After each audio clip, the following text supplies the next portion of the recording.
Bildiğiniz kimi Belçika'dayıq. Durduğumuz məkan hər kəsə bəllidir.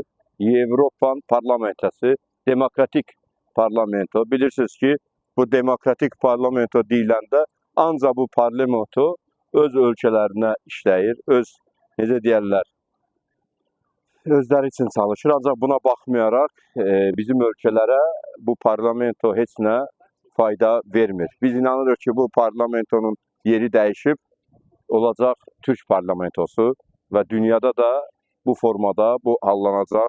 Bildiğiniz kimi Türk dövlətlərinin belə bir parlamentosu olacaq. Biz də bundan qürurlanıb, biz bundan həvəs ruhuyla inkişaf etməyə bir daha nail olacaq.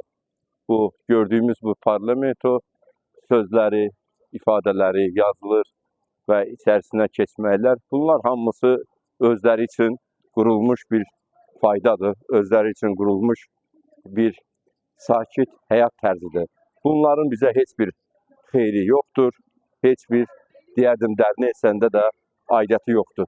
Bildiğiniz kimi 44 günlük müharibədə də bu parlamento heç bir rolu olmadı və cənab Ali Başkomandanımız özü bu əmri ilə öz torpaqlarımızı işğaldan azad etdi.